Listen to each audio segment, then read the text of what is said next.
She and John McCain are very close. They always laugh that if they wound up being the nominees of their party, it would be the most civilized election in American history, and they're afraid they'd put the voters to sleep. Either way, it's going to be a Democrat. I'll be going for the more conservative Democrat if I vote for Hillary over John McCain. Really? I was very disappointed that we were unable to move comprehensive immigration reform forward. Path to legalization for the more than 12 million who are here already. And that was the cornerstone of the immigration reform that I supported. Bring millions of people out of the shadows and into the sunshine of America. There's broad consensus that 12 million undocumented workers who are here should be offered the chance to earn their legalization. If this bill becomes law, it'll provide an historic opportunity for millions of people right away. This is what John McCain said to the Tucson Citizen, home state paper, back in 2003.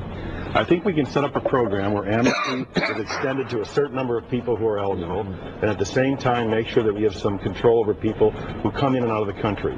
Amnesty has to be an important part because there are people who've lived in the country for 20, 30, 40 years, who've raised children here, paid taxes here, and are not citizens. That has to be. Bush and his cronies can't figure out how they can give even more tax cuts to the wealthiest of Americans. Now, I voted against the tax cuts because of the disproportionate amount that went to the wealthiest Americans.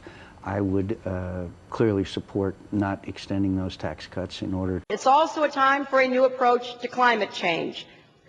We know we've got to deal with global warming. We're seeing the effects of it.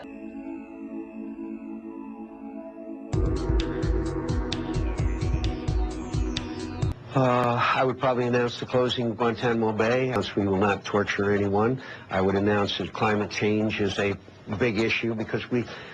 In particular, Mccain Lieberman.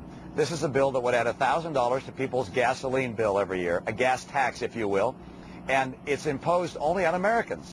Let's talk about campaign finance reform, because for a lot of conservatives, I think that's your original sin, if you will. Romney says, for instance, that it hurt the Republican Party, it's restricted free speech, and worst of all, it hasn't worked because billionaire liberals like George Soros have just given their millions of dollars to these so-called independent 527 groups.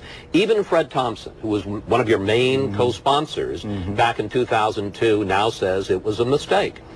Well, I'm grateful for Fred's support on that. It was McCain, Finegold, Thompson, and we couldn't have done it without him, so I'm very appreciative of it. In the next 4 days, I cannot understand why all Republicans are not voting for Mitt Romney. I mean, I've asked people who say they're generally not people who pay a lot of attention to politics. They never have something. They just say they think he flip-flops, or they don't really. That is because the mainstream media is picking our candidate for us. He is manifestly the best candidate. He is the smartest. He is the most successful. He's charming. He has a lovely family. He is a conservative.